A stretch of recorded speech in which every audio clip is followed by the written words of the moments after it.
नमस्कार। सत्र के लिए थोड़ा-सा विलंब हुआ इसलिए सबसे पहले क्षमा प्रार्थी और अधिक समय न ज़ाया करते हुए आज के सत्र का प्रारंभ करते हैं प्रार्थना से। ॐ सहना ववतु, सहनौ भुनक्तु, सह वीर्यं करवावहै, तेजस्विनावधीतमस्तु मा विद्विषावहै। ॐ शान्ति, शान्ति, शान्तिः। हमने इसके पहले चरक सूत्रस्थान अध्याय क्रमांक 6 तस्य शीतीय इसका अध्ययन प्रारंभ किया था और एक मिनट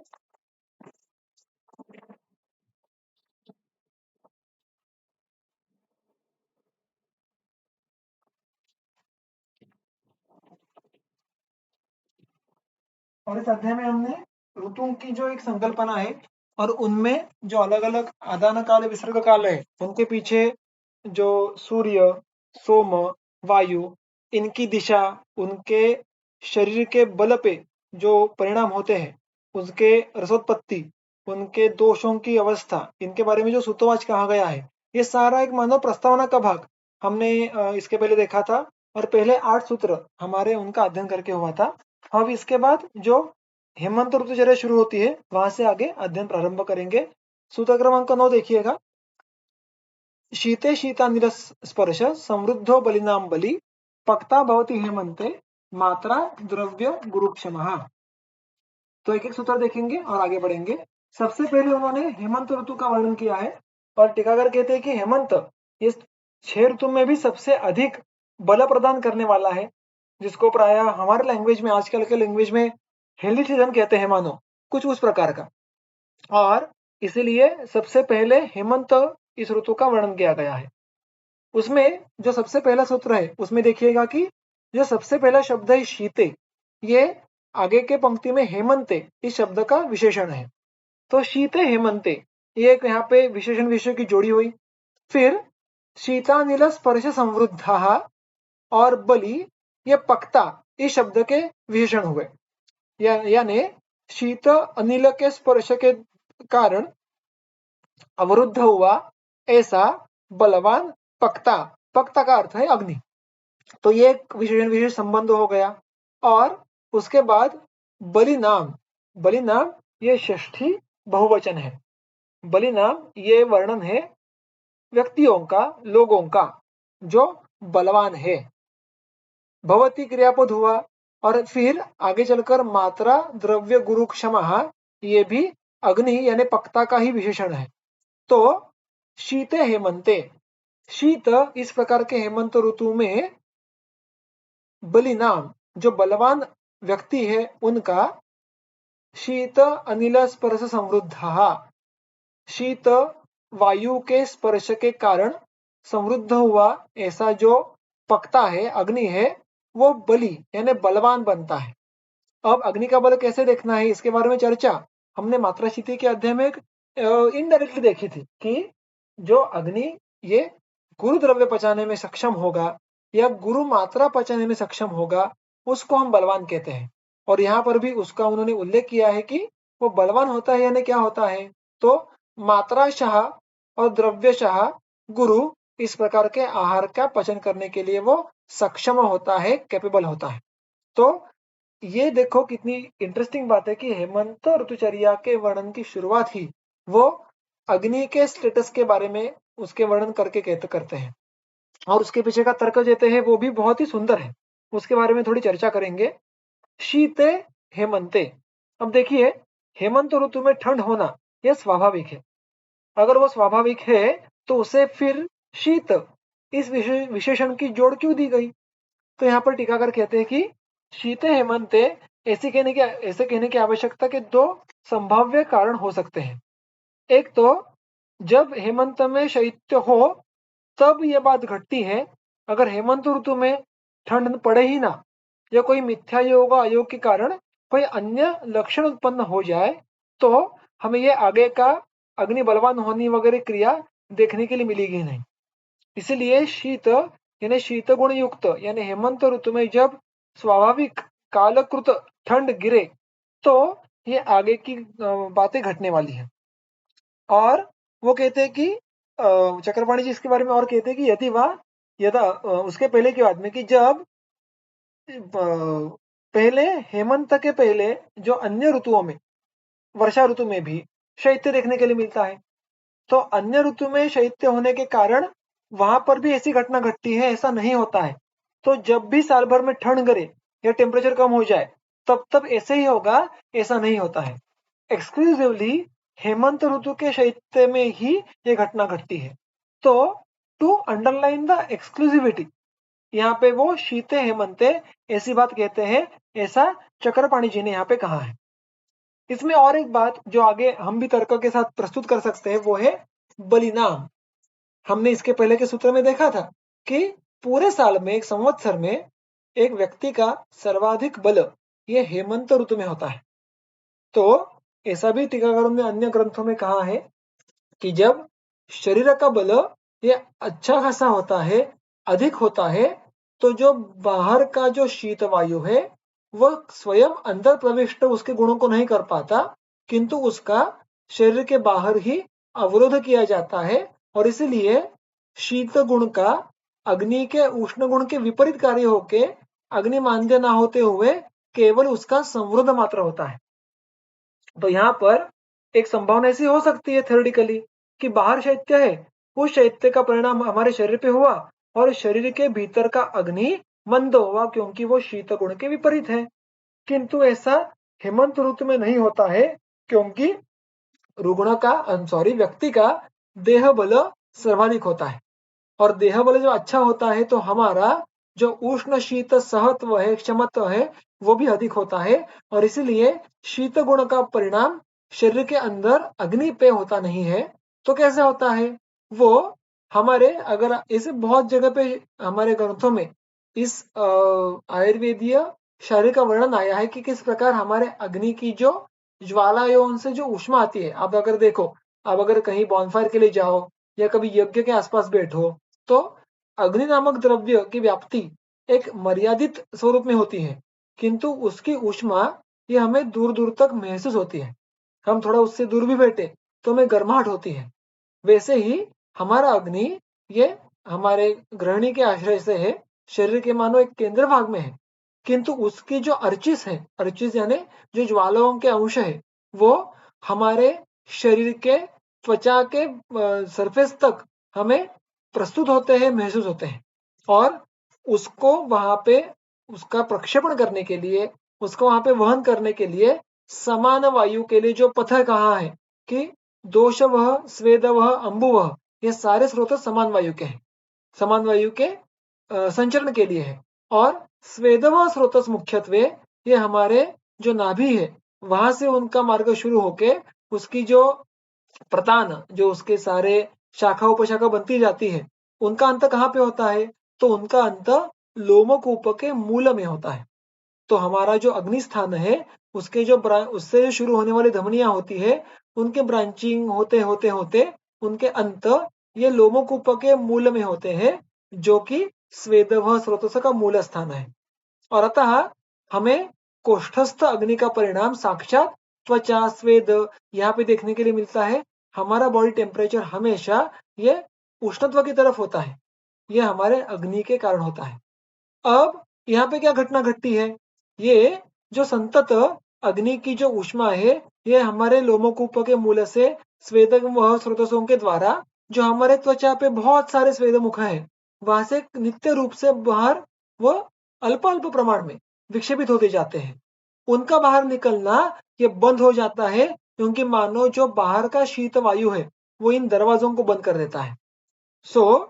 जो नियमित रूप से हमारे शरीर से ऊष्मा बाहर निकलती है, वो बाहर निकल जाना बंद होता है। They are blocked at their external entrances या एक्सटर्नल वे आउट्स।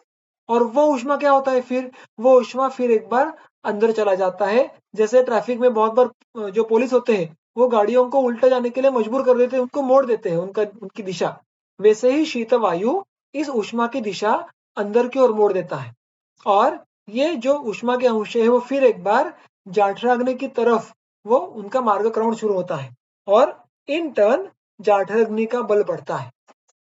इसी तर्क से स्नान के बाद भी अग्नि का बल बढ़ता है। इसकी दृष्टांत जो गंगाधर जी ने दिया है कि जिस प्रकार हम कोई मटका हो, उस मटके पे अगर पंख का लेप लगा दे, उसमें जो भी सारे छिद्र है उनको बंद कर दे, तो उसके अंदर एक स्वाभाविक रूप से ऊष्मा वो वहां पे हमें महसूस होती है, देखने के लिए मिलती है। उसी प्रकार से यहाँ पे जो हमारे बहिर्मुख सारे सूक्ष्म सूक्ष्म स्वेद के स्रोतस है, उनको बंद होने के कारण उनसे जो बाहर प्रक्षेपित होने वाली ऊष्मा है वो पुनश्च अंत प्रविष्ट होके जाठराग्नि का बल बढ़ाती है। और ये बलवान व्यक्तियों में होता है, ये हेमंत ऋतु में ही होता है जब ठंड गिरती है। ये सारी बातें उन्होंने इस पहले सूत्र में कही गई है और इस पहले सूत्र के आधार पर बहुत सारी ऋतुचर्या की बातें हमें आगे देखने के लिए मिलती है। अतः हमें यहाँ पे अग्नि के बारे में क्या बात समझ में आ गई कि वो बलवान हुआ है, अर्थात वो गुरुद्रव्य और मात्रा अधिक भी पचाने के लिए सक्षम हुआ है। तो that is the precondition background of हेमंत ऋतु। उसके ही संदर्भ से आगे का सूत्र भी देखना है हमें। सह यदा नेन्दनम युक्तम लभते देहजम तथा रसम हिनस्ति अतः वायु शीतः शीते प्रकुप्यति। अब इस बैकग्राउंड पे अगर सहा यानी वो पकता, वो अग्नि जो बलवान हुआ है, यदा यानी जब न युक्तम ईंधनम लभते, उसके लिए युक्त यानी योग्य ईंधन का लाभ अगर उसको नहीं हुआ। अग्नि का ईंधन क्या है हमारे शरीर में, अर्थात आहार। युक्त यानी योग्य, जो भी योग्य आहार के बारे में कुछ चर्चा इसके पहले के अध्याय में हुई है, जो आगे चलकर मात्राशाह राशि संस्कार इसके द्वारा जो भी हमारे शरीर के लिए स्वास्थ्य के लिए योग्य आहार है, उसकी अगर योजना यहाँ पे बलवान अग्नि के अनुषंग से, यानी अगर अग्नि बलवान है तो आहार भी अंशतः गुरु होना चाहिए। ये सारी बातों के द्वारा अगर आहार की योग्य योजना नहीं हुई, उस अग्नि को कम ईंधन मिला, तो क्या होता है, तदा तब देहजम रसम हिनस्ति। वो अग्नि क्या करता है, वो अग्नि तो अच्छा खासा उसको जो बल है वो बढ़ा हुआ है। तो अग्नि का काम कार्य क्या है, परिणमन करना, पचाना। तो उसको पचाने के लिए अगर उसके बल जितना गुरु मात्रा में या गुरु द्रव्य आहार स्वरूप हमने उसको नहीं दिया, तो वो शांत नहीं बैठेगा। वो स्वयं के लिए ईंधन ये शरीर के भीतर ही ढूंढेगा और उसको सबसे समीप जो ईंधन है वो है रस। और यहाँ पे रस, इससे रस धातु से लेकर जो भी आगे धातु परंपरा है उन सबका ग्रहण करना है, ऐसा टीकाकार कहते हैं। नीचे चक्रपाणी जी कहते देखिएगा, देहजम देहजात धातु रूपम रसम इत्यर्थः। देह में बनने वाला रस यानी देह में रस से लेकर जो धातुओं की उत्पत्ति होती है उस प्रकार, किंतु प्रायः सबसे पहले अग्नि के द्वारा रस का भक्षण किया जाएगा, इसलिए यहाँ पे रस का उल्लेख किया है। अब आपको ये सूत्र अष्टांग हृदय ने भी दिया है चिकित्सा स्थान में अतिसार के बाद कि इस प्रकार जब हम लंघन करते हैं तो लंघन करने के बाद सबसे पहले आम का पाचन होता है। आम का पाचन होने के बाद दोषों का पाचन होता है। यानी जब तक हम लंघन करें, जब तक हम अग्नि को विधिवत योग्य आहार ना दे, प्राकृत आहार ना दे, तब तक वो क्या क्रम से कार्य करेगा। अगर आम हो तो आम को पहले पचाएगा, अगर आम ना हो तो जो वृद्ध दोष है उनको बचाएगा, और उसके बाद भी अगर उसको आहार ना मिले तो वो धातु स्वरूप शरीर में जो जो है, फिर वो धातु स्वरूप दोष होंगे, रसादी धातु होंगे, उनकी तरफ उसका फिर मुंह मोड़ जाता है और उनका पचन होना शुरू हो जाता है। तो अगर अग्नि को ईंधन ना मिले तो शांत बैठना नहीं है, वो क्रमशः आम, दोष और धातु इनका पचन करना प्रारंभ करेगा। अब अगर यहाँ पे हम स्वस्थ व्यक्ति के बारे में चर्चा कर रहे हैं तो यहाँ पर आम होने की संभावना नहीं है, दोष भी प्राकृत स्थिति में है ऐसा गृहित है। तो ये यहाँ पे सहजता से रस धातु का यानी धातु में जो सबसे पहला है उसका, और उसके बाद क्रमशः आगे आगे का धातुओं का भक्षण करना शुरू कर देगा। हिनस्ति, उनको हिनत्व लाता है, उनमें अल्पत्व लाता है, क्योंकि वो उनको ही पचाना शुरू कर देता है। So this is the beginning of धातु क्षय। उससे होता क्या है, अतः देयरफॉर वायु शीतः शीते प्रकुप्यति। शीते यानी शीत ऋतु में अभी शीत गुण वाला वायु का प्रकोप होता है। अब देखिएगा यहाँ पे जब धातु क्षय होगा तो शरीर में रोक्ष बढ़ेगा, तो यहाँ पे शरीर में रोक्ष बढ़ने के कारण वात के क्षय के लिए एक बहुत ही अच्छा पूरक पोषक इस प्रकार का एक मौसम तैयार हो गया है। और वो मौसम किस ऋतु में तैयार हुआ है, शीत ऋतु में। अब देखिए ऐसे देखने के लिए जाए तो यही घटना कुछ हद तक ग्रीष्म ऋतु में भी घटती है। ग्रीष्म ऋतु में भी रवि स्नेहा पे पीयते, स्नेहम पे पीयते, यानी सूर्य है वो स्नेह का पान करता है मानो, ऐसा वर्णन हमें ग्रीष्म ऋतु में भी देखने के लिए मिलता है। वहां पर भी शरीराश्रित धातुओं के स्नेह का शोषण, उसका क्षपण होता है, तब भी वात का क्षय होता है क्योंकि वहां पे रोक्ष बढ़ा है। किंतु ग्रीष्म ऋतु में वात का प्रकोप होता नहीं है क्योंकि वहां पे औष्ण्य होता है। उस वायु का प्रकोप आगे चलकर वर्षा ऋतु में होगा जब शैत्य का प्राधान्य होगा। तो शीत गुण ये वात प्रकोप के लिए आवश्यक है, ये सिद्धांत आपको अष्टांग सूत्र स्थान 12वें अध्याय में भी देखने के लिए मिलता है। यहाँ पर ये सारी घटनाएं हेमंत ऋतु में ही हो सकती है क्योंकि रोक्ष का बढ़ना ये हेमंत ऋतु में हो रहा है जब ऑलरेडी शरीर के बाहर शीत गुणात्मक वायु का बल प्राधान्य है। और अतः पहले रोक्ष गुण से क्षय और फिर शीत गुण के कारण प्रकोप, ये बातें शरीर में होगी अगर बलवान अग्नि को उसके लायक आहार न दिया जाए तो यहाँ से हमें क्या बात समझ में आ गई कि हेमंत ऋतु में अग्नि के बल की रक्षा करना और उसको उस प्रकार का आहार देना ये आवश्यक है, अन्यथा धातु क्षय जन्य वात का क्षय और उसके बाद वात का प्रकोप होने की संभावना होगी। और इसीलिए हमें हेमंत ऋतु में वात का प्रकोप नहीं होने देना है, इस बात के बारे में भी ध्यान रखना है। ये उसके दोषों के बारे में चर्चा हुई, तो अग्नि का स्टेटस क्या है वो समझ में आ गया। दोषों के बारे में, दोषों के जो चर्चा है उसके बारे में, वात ये प्रकोपित होने के कगार पे है, ये बात एक बार समझ में हमें आ गई। और अब देखिएगा अग्नि को अगर मंद नहीं होने देना है तो किस प्रकार के आहार का सेवन करना है, इसका उल्लेख इसके आगे के सूत्र में आ जाता है। उससे हमें एक और दोषावस्था के बारे में जानकारी मिलेगी। क्या कहते हैं, तस्मात् तुषार समये स्निग्धाम लवणाम रसाम औदुकानुपमांसानां मेद्यानाम उपयोजयेत। तस्मात् यानी ये सारा जो बैकग्राउंड हमने दो सूत्रों में देखा है, उस बैकग्राउंड पर तुषार समये, तुषार यहाँ पे उसके दो अर्थ है। तुषार हम कहते हैं कि जो पानी के बिंदु होते हैं, लेकिन उसका जो मूल अर्थ है वो है ठंडक।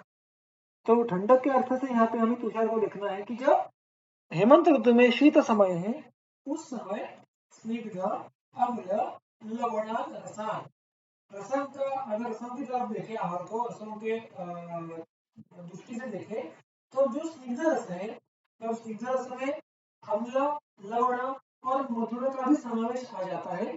तो इन तीनों रसों का वहां पे हमें समावेश करके लेना है। स्निग्धम लवण इसका एक पाठभेद है स्वागम लवण, और गंगाधर जी भी वही कहते हैं कि यहाँ पे स्निग्ध शब्द से सर्वाधिक स्निग्ध जो रस है मधुर, उसका भी ग्रहण हमें करके लेना है। तो मधुर और लवण इन रसों का प्राधान्य हमारे आहार में अन्य ऋतुओं से अधिक प्रमाण में इस ऋतु में होना अपेक्षित है। फिर पदार्थ विशेष कौन कौन से आते देखिएगा, औदक अनुपमांसानाम मेद्यानाम, यानी मेद्य इस प्रकार के औदक यानी उदक पानी में रहने वाले और अनुपदेश में रहने वाले प्राणी मात्रों के मांसों का सेवन करना है। मेद्य इन मांस विशेषों का विशेषण है। मेद्य का अर्थ है कि जिनमें मेद धातु का प्रमाण अत्यधिक प्रमाण में है, अन्य प्राणियों से अधिक है। तो ये उस मांस की गुरुत्व, स्थिरत्व इसके बारे में दिग्दर्शन करता है। अतः मेदुर इस प्रकार प्राणी मात्रों का मांस की भी योजना हमें यहाँ पे करनी है। उसके आगे देखो वो मांस के बारे में ही आगे कंटिन्यू करते हैं। बिलेशयानाम मांसानि प्रसहानाम भूतानि च, जो बिलेशय प्राणी है जो बिल में रहते हैं, प्रसह यानी जो खींच के झगड़ के आहार का सेवन करते हैं, ये सारे आपको मांस वर्ग ये आपको आगे सूत्र स्थान में देखने के लिए मिलने वाले हैं। इनके मांस का भूतानि च, भूतानि ये संस्कार विशेष है। व्रत के बारे में गंगाधर जी कहते हैं शूल पकवानी। शूल पकवानी आजकल हम जिस प्रकार से बारबेक्यू करते हैं, शूल शूल यानी जो एक मानो एक लंबी सुई है। आपने त्रिशूल ये शब्द हम सबने सुना है, जो भगवान शंकर के हाथ में होता है। तो त्रिशूल जिसको आगे 3 नुकीले ऐसे मात्र दंड विशेष है। तो वैसे ही शूल नुकीला ऐसा जो बड़ी सुई जैसा शस्त्र कि जिसमें डाल के आप मांसों को पकवा कर सकते हैं। इन करंट लैंग्वेज बारबेक्यू के लिए जो भी लगता है वो शस्त्र विशेष। तो उस प्रकार के संस्कार करके हमें मांसों का सेवन करना अपेक्षित है। अब इनका भक्षण करना है। भक्ष ये क्रियापदों का भी महत्व होता है, क्योंकि प्रायः व्याधितावस्था में मांस रसों का बराबर उल्लेख आता है। मांसों का भक्षण करना ये अग्नि पे बहुत हावी होता है और ये प्रायः बहुत अल्प अवस्थाओं में इसका उल्लेख आता है। यहाँ पर हमने देखा कि अग्नि ये सर्वाधिक बलवान हेमंत ऋतु में होती है और इसीलिए वो विशेष रूप से इस बात को अंडरलाइन कर रहे हैं कि यहाँ पे मांस का भक्षण करना है। तो घन रूप में जो भी मांस की कृतान्न है उनको चबा चबा के खाने का अर्थ यहाँ पे अपेक्षित है। मांस रस सेवन करना ऐसा यहाँ पे अपेक्षित नहीं है। तो इनका भक्षयेत और उसके ही आगे चलकर मदिराम शिधुम मधु च अनुपिबेत नरहा। मदिरा शिधु ये मध्य वर्ग के द्रव्य है और मधु इनका अनुपिबेत यानी जब मांस का भक्षण कर ले तो अनुपान स्वरूप आप इनमें से यथा योग्य अनुपान का द्रव्य का निश्चय कर सकते हैं। तो देखिए मांस प्रधान इस प्रकार के आहार की उन्होंने पहले विधान किया है और उसके बाद फिर मधु या ये दो मध्य विशेष इनका उल्लेख यहाँ पे उन्होंने किया है अनुपान स्वरूप। उसके बाद देखिएगा आहार के बारे में कुछ और चर्चा होती है। गोरसान इक्षु विकृति ही वसाम तैलम नवोदनम हेमंते सॉरी हेमंते अभ्यसतः तोयम उष्णम च आयु न हीयते। गोरस यानी गोदुग्ध, उसके साथ साथ इक्षु विकृति ही। इक्षु विकृति इक्षु और उससे जो भी विकृतियां बनती है यानी गुड़ शर्करा फाणिक ये सारे इक्षु विकृतियां होते हैं। उसके साथ साथ वसा तैल ये स्नेह विशेष शुद्ध वंशस्य यहाँ स्नेह सह वसा परिकृतिता ऐसा वसा के बारे में वचन आता है। तो वंश पे जो भी स्नेह मिलता है जो लगभग मेद के जैसा ही होता है उसको वसा कहते हैं।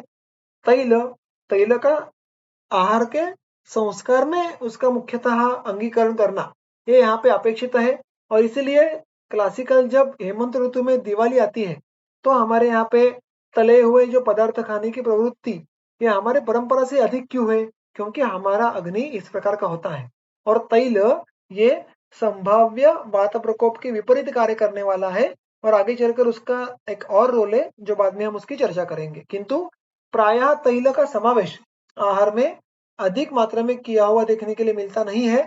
यहाँ पे उसका विशेष उल्लेख किया है, पॉजिटिवली किया है।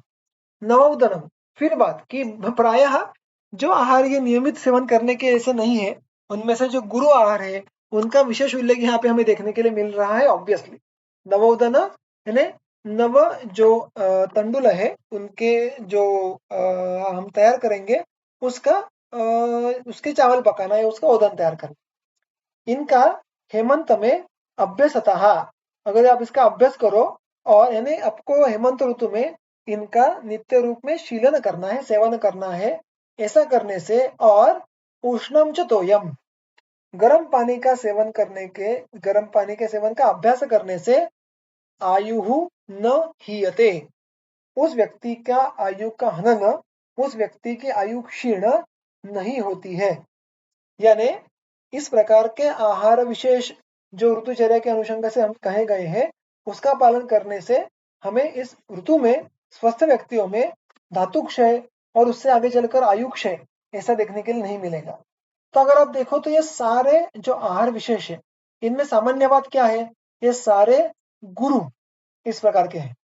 इनमें बहुतांशी जो आहार के विभिन्न द्रव्य है वो उष्ण गुण के हैं और ये जब इतना गुरु स्निग्ध अम्ल लवण रसात्मक ऐसा आहार सेवन करोगे तो कफ वृद्धि की संभावना भी रहती है और अगर कफ वृद्धि का अर्थात शुरुआत ये कफ क्षय से होने वाला है।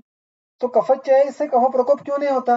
क्योंकि पहले से यहाँ पे अम्ल लवण वगैरह रसों का सेवन भी करने के लिए कहा है, क्योंकि ये ऋतु का बल बहुत ज्यादा होता है जिसमें शीत गुण का प्राधान्य है, और शीत गुण जब तक है तब तक कफ का प्रकोप नहीं होता। कफ के प्रकोप के लिए भी उष्ण गुण का होना आवश्यक है, तो ही उन्होंने दृष्टांत तो बहुत सुंदर दिया है कि जैसे जमा हुआ घी ये गर्म करने के बाद पतला होता है, या हमारे जो पैराशूट कोकोनट ऑयल को हम जब ठंड में घना हुआ देखने के लिए हमें मिलता है और वो गर्माहट से हम उसको पतला करते हैं, वैसे ही कफ का प्रकोप अपेक्षित है। वैसा कफ का प्रकोप होने के लिए उतनी उष्णता हमें हेमंत में देखने के लिए मिलती नहीं है, किंतु उसका चय बिल्कुल हो सकता है। और अतः हेमंत और आगे चलकर शिशिर ये दो ऋतु कफचय के कहे गए हैं, और इसीलिए इसके बाद के वसंत ऋतु में अगर इस कफचय को इसके पहले के ऋतु का नियंत्रण नहीं कर पाए तो कफ प्रकोप होना ये बिल्कुल संभव होता है।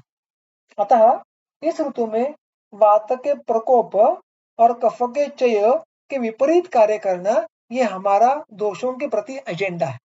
और आहार का मुख्य यहाँ पे रोल क्या है? तो जो बलवान अग्नि है उसको नियंत्रण में रखना और वात प्रकोप ना होने देना। किंतु इस सारे आहार में से बहुत ही कम द्रव्यों का ये रोल है कि कफचय ना होने देना। तैल होगा उसमें से उष्ण उदक रहेगा, ये कुछ हद तक इस कफचय को ना होने के लिए बिल्कुल मदद करेंगे। तो इस आहार के साथ अगर आप ग्रंथोक्त अनुपान मदिरा इत्यादि या उष्णोदक या आहार में तैल इनका सेवन करो तो गुरु अन्न सेवन करने के बाद भी कफ का चय होने की संभावना नहीं रहती है। अगर वैसा होगा तो वसंत में आगे जाके कफ का प्रकोप भी नहीं होगा।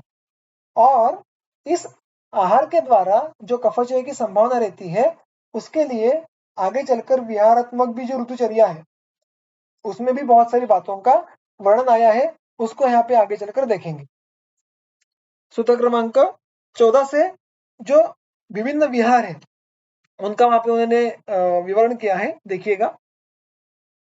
अभ्यंगोत्सादनम मूर्ध्नि तैलम जेन्ताकम आतपम भजेत भूमिगृहम चोष्णम उष्णम गर्भगृहम तथा शीतेषु संवृतम सेव्यम यानम शयनमासनम प्रावाराजिन कौशेय प्रवेणि कुतकास्तृतम गुरुष्णवासा दिग्धांगः गुरुणा सदा शयने प्रमदां पीनां विशालोपचितस्तनिम् आलिङ्ग्यागुरु दिग्धांगिं सुप्यात्समदमन्मथः प्रकामं च निषेवेत मैथुनं शिशिरागमे वर्जयेत अन्नपानानि वातलानि लघूनि च प्रवातं प्रमिताहारम उदमंथम हिमागमे।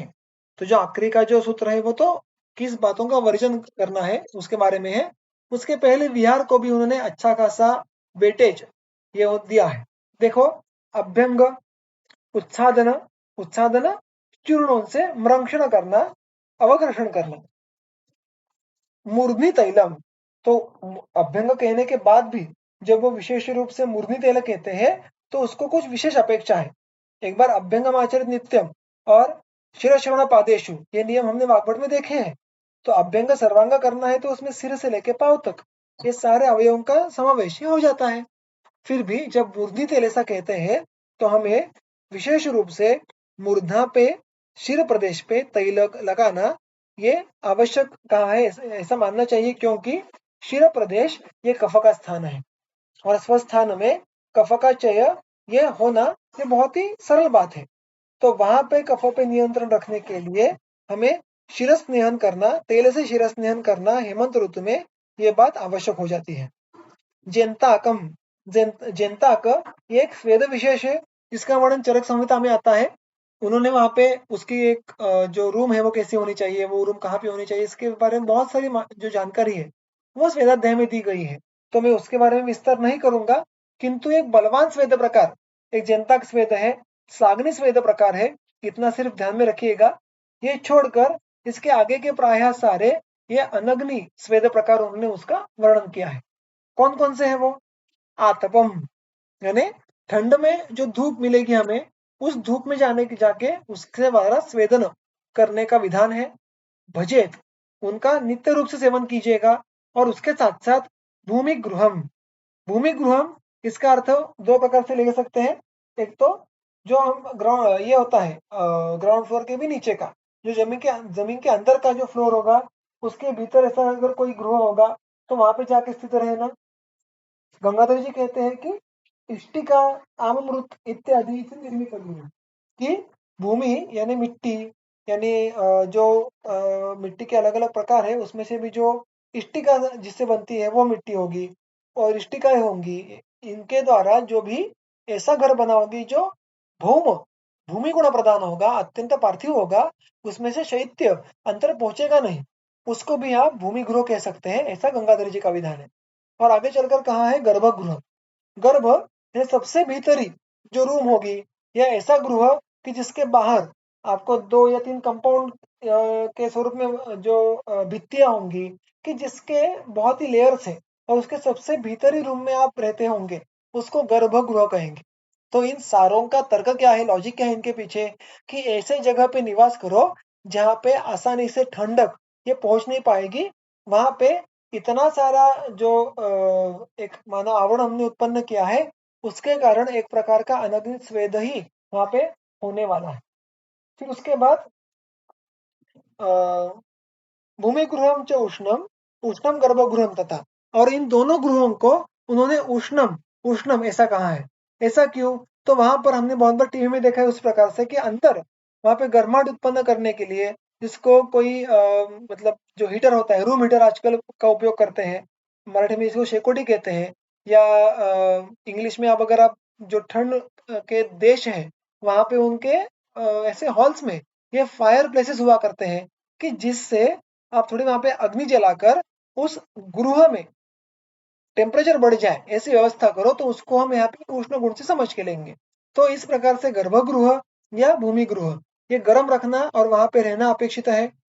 शीतेषु संवृतम सेव्यम यानम शयनम आसनम, जो भी यान जिस गाड़ी से भी हमें सफर करना है, हमें जो भी शयन जहाँ पे जिस जगह पे सोना है, जहाँ पे बैठना है, ये सारे ये इस शीत ऋतु में संवृत कवर्ड कोटेड इस प्रकार से होने चाहिए। वही तर्क यहाँ पे आगे भी है। और फिर वो आसन, ये जो आखिरी का शब्द है इस पंक्ति में, उसके बारे में अधिक वर्णन करते हैं कि वो जिसपे आपको बैठना है या जिसपे आपको सोना है वो भी किस द्रव्य से बना हुआ होना चाहिए, किस प्रकार का होना चाहिए।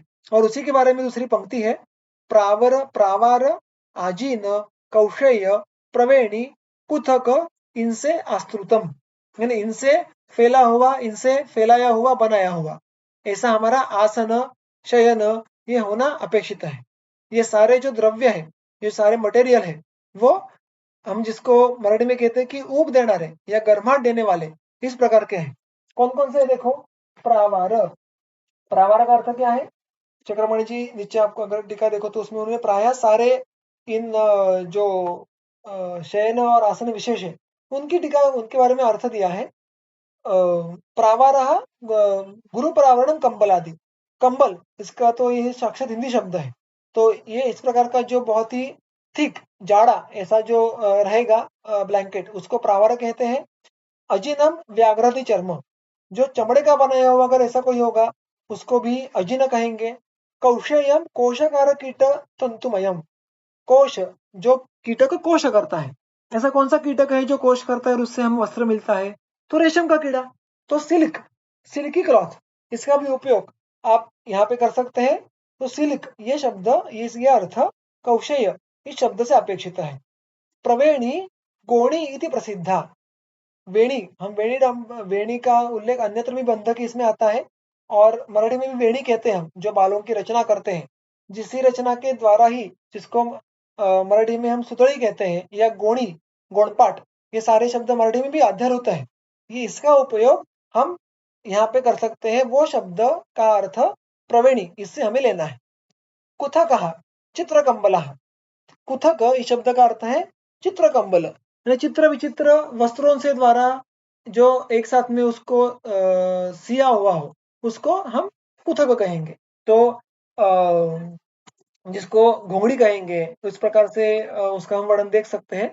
तो इस सब में जो एक सामान्य बात आती है कि ये सारे जो गर्माहट देने वाले हैं, जिससे शीत ऋतु में जो शैत्य है उससे हमारी सुरक्षा होगी और गुरु प्रावरण नाम का अनंग स्वेद इसका होगा। अब देखिए, जिस प्रकार शीत स्पर्श ये साक्षात अग्नि को अंदर ढकेल देता है, उस प्रकार हम जितना ये अनग्नि स्वेद करेंगे उससे भी हमारा अग्नि ये अंदर ही अंदर प्रविष्ट होकर उसका बल बढ़ने वाला है। और इसी सब उपक्रमों को करते रहे तो हमारा अग्नि सबसे अच्छा हेमंत ऋतु में रहता है। और इसलिए तब आहार का योग्य सेवन करें तो उसका शरीर का बल भी वृद्धिंगत होते रहता है। ये बात भी यहाँ पे समझना आवश्यक है। तो ये मांस वगैरह जो भी सारी बातें थी वो केवल अग्नि के लिए ऐसा नहीं है। अल्टीमेटली मांसादी जो द्रव्य है उनका अंतिम परिणमन ये हमारे शरीर धातु में होने वाला है, जिससे अत्यंत स्थिर बलवान ऐसे धातु बनने वाले हैं जो हमें साल भर साथ देंगे। तो उसके लिए भी हमारा अग्नि अच्छा होना अपेक्षित है। उसके आगे देखिएगा, गुरुष्णवासा दिग्धांगः गुरुणा अगुरुणा सदा। गुरुष्णवासा जो हम कपड़े जो हम पहनेंगे वो भी गुरु और उष्ण, वो भी थिक या जिनमें से हमें गर्मट मिलेगी। प्राय हम जो वुलन क्लॉथ कहते हैं उस प्रकार से, जो उष्ण वीर्य के होंगे, इस प्रकार के द्रव्यों से निर्मित वस्त्र का धारण करना है। दिग्धांगः गुरुणा अगुरुणा सदा, और हमेशा हमारे शरीर के जो अवयव है उन पे अगुरु इस द्रव्य के गुरु थिक ऐसे लेप होने चाहिए। दिग्धांगः यानी शरीर के अवयव जो लिप्त है, किससे लिप्त है? अगुरुणा, अगुरु द्रव्य के गुरु लेप से, गुरु यानी जाड़ा। अगुरु द्रव्य को उत्तम शीतापह इस प्रकार का द्रव्य कहा गया है। बाह्य प्रयोग में मुख्यत्वे अगुरु का उल्लेख बहुत बार आता है। जब भी शरीराश्रित शैत्य कम करना है तो लेप में अगुरु का उपयोग करने का निर्देश आता है। तो यहाँ पर उन्होंने वो बात कही है कि जो शैत्य का परिणाम बाहर के वातावरण से होने वाला है उसको नलिफाई करने के लिए इस प्रकार के लेपों का सदैव धारण करना आवश्यक है। इसके बाद जो हमारा त्रिविध उपस्तंभों में से अब्रह्मचर्य मैथुन, इसके बारे में एक सटीक वर्णन आगे के सूत्रों में देखने के लिए मिलता है।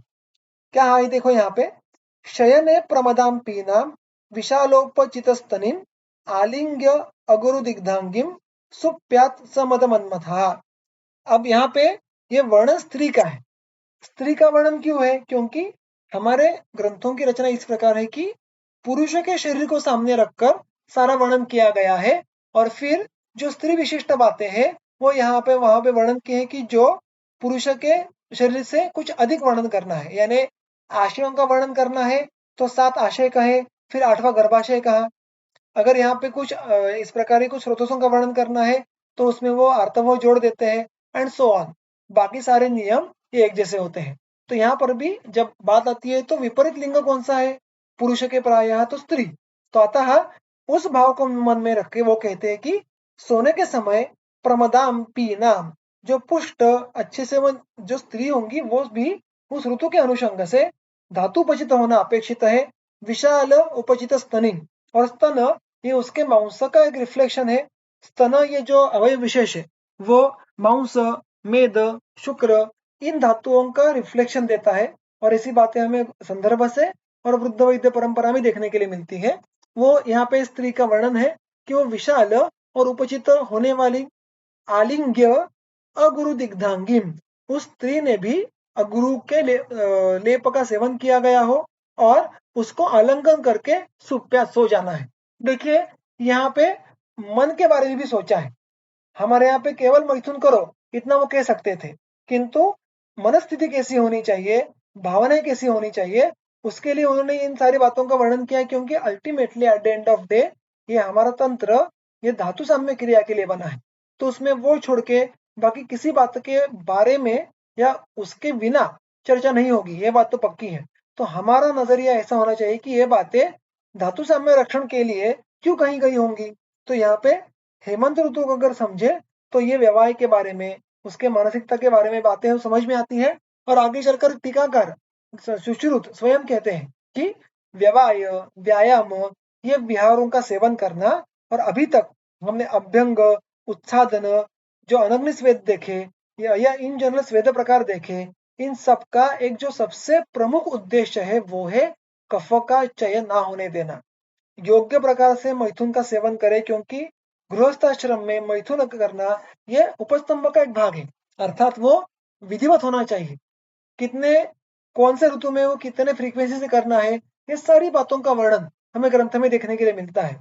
अगर शुक्र की विकृत वृद्धि हो तो भी वो शरीर के लिए हानिकारक है। अतः विधिवत मैथुन करने से कफ का चय नहीं होता है हेमंत में, और कफ का चय नहीं होगा तो आगे चलकर वसंत में प्रकोप भी नहीं होगा। तो आहार सारा कफ चय कारक है, किंतु विहार ये कफ चय के विपरीत ऐसा हम कह सकते हैं। और इस प्रकार से बहुत ही सुंदर एक बैलेंस हमें आहार विहार के द्वारा हेमंत ऋतुचर्या में बहुत ही स्पष्ट रूप से देखने के लिए मिलता है।